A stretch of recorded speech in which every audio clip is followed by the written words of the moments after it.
Hey guys, today I'll show you a zombie horror thriller film named Mads. Spoilers ahead, watch out and take care. The story begins with a young man named Romain. On this day, after getting good on some illegal substance, he starts driving to a party. However, an unexpected incident occurs along the way. A sexy woman suddenly appears on the road, catching Romain's attention and possibly wanting to seduce him. He quickly stops the car and kindly offers her a ride, but not hormones yet. The woman is frantic and emotionally unstable. When Romain asks what happened, she stammers but cannot explain. Being a good Samaritan, Romain decides to take her to a hospital. Throughout the drive, the woman remains restless. Romain is too preoccupied to notice that she is holding a satellite phone and transmitting a terrifying message. The message mentions an infected test subject escaping from a hospital. To prevent contagion, researchers had already removed the subject's teeth, tongue, and salivary glands. Romain doesn't connect the message to the strange woman in his car. Things take a horrifying turn when the woman starts banging her head against the car, then finds a knife and stabs her chick neck repeatedly, causing diabetic blood to splatter everywhere. Romain is dumbfounded by the shocking scene, but despite her injuries, the woman doesn't die for good. Instead, she cries hysterically like a giant baby and lunges toward Romain, seemingly intent on biting his neck before having a baby with him. Luckily, she faints before succeeding. Romain picks up the satellite phone to call the police but hesitates, realizing he cannot easily explain the situation. Instead, he decides to take the sexy woman home. Overwhelmed by the stench of blood, Romain takes a shower to clean himself thoroughly. When he returns to the garage, the woman is nowhere to be found without traces of her smell. As Romain panics and searches for her, the doorbell rings. It's his girlfriend, Anais. The two had planned to attend a party with friends that night. Romain, still shaken, wants to stay home, but their friends soon arrive. Left with no choice, he agrees to go after ensuring nothing seems unusual in the house and activating the alarm system. On the way to the party, Romain is visibly distracted. Anais assumes he's high and doesn't press him about it. At the party, Romain feels out of place amidst the lively crowd. His physical discomfort drives him to avoid people. He puts on a monster mask and hides in the bathroom. Staring at himself in the mirror, he notices his body twitching involuntarily. Unbeknownst to him, he has already been infected by the strange woman.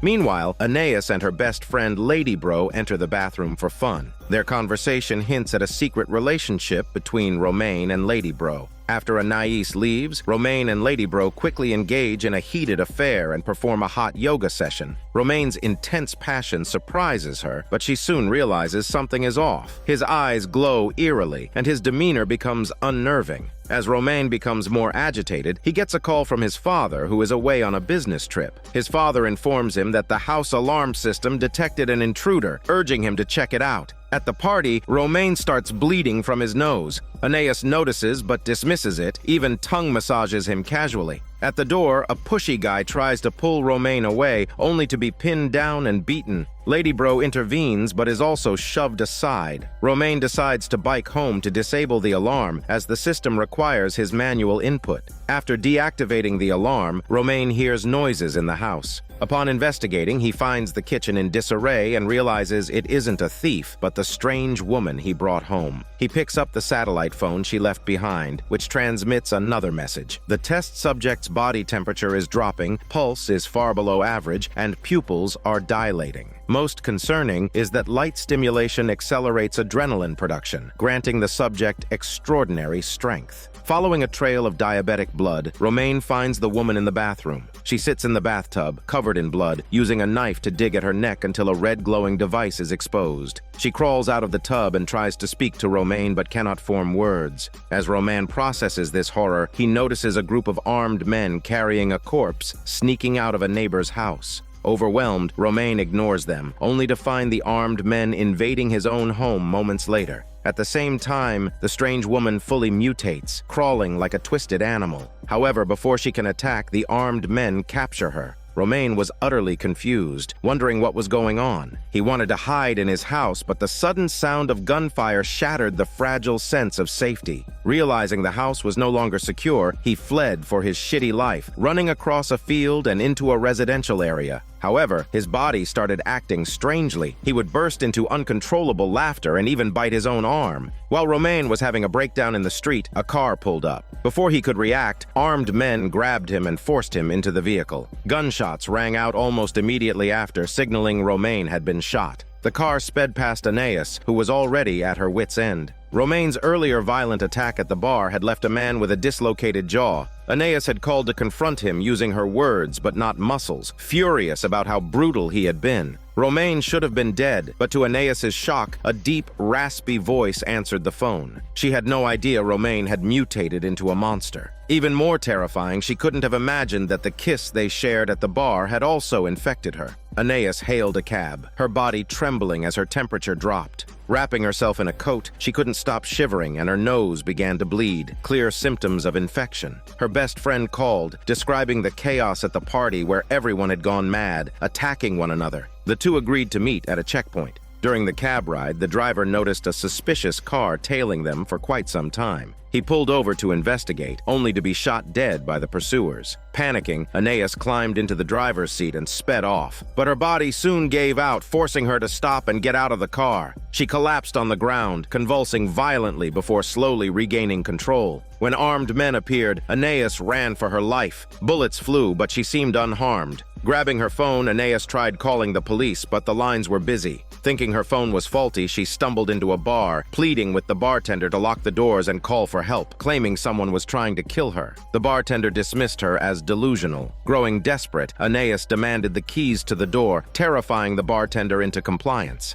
After locking up, she hid in the bathroom, but when she looked at herself, she was horrified. Her coat was soaked with blood, and underneath, her stomach was riddled with bullet holes.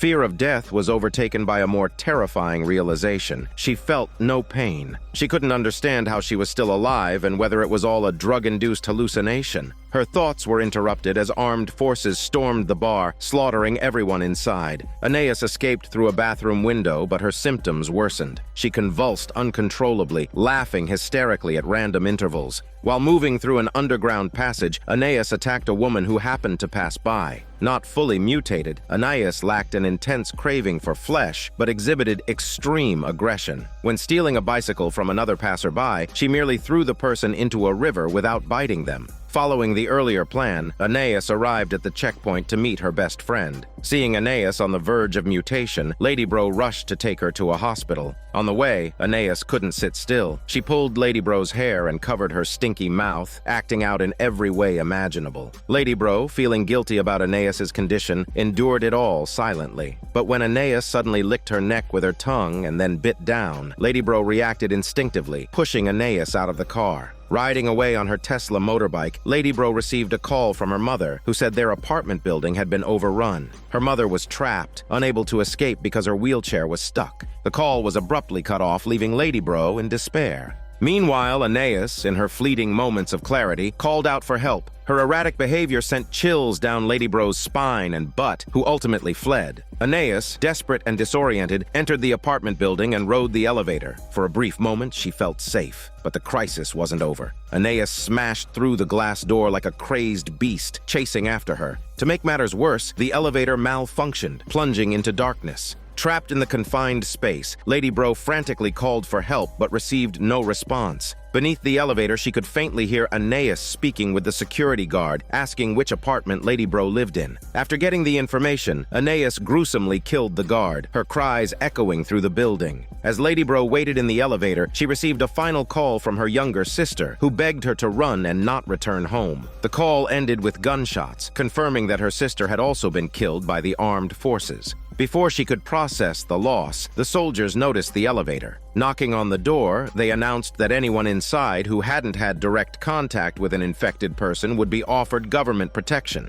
The implication was clear. Anyone who had been exposed to the infection would be eliminated. Lady Bro was so terrified she could hardly think. Covering her mouth, she dared not make a sound. Finally, the elevator resumed its operation and stopped on the 15th floor. The scene in the hallway was horrifying. People were crawling up the stairs covered in blood. Others lay dead, their stomachs gruesomely torn open. When she reached her apartment door, she was struck by a devastating blow. Aeneas had gotten there first and had killed her mother. Overwhelmed with fear, she ran upstairs where she encountered a heavily armed woman. Unlike the other soldiers, this woman didn't shoot on sight. Instead, she carefully assessed whether Lady Bro was infected. Lady Bro thought she had finally found salvation. But just as she caught her breath, Aeneas arrived, launching another attack. The soldier told her to find a safe place to hide, and no matter what happened, not to come out. In the ensuing fight, the soldier shot Aeneas in the head, sending her to meet Satan immediately. However, during the struggle, the soldier's leg was bitten. Realizing she only had a few minutes before mutating, she handed her gun to Lady Bro and then used it to end her own life. In the final moments of the story, Lady Bro, who had been devastated by all the loss, suddenly burst into hysterical laughter. That's right, she had been infected after all.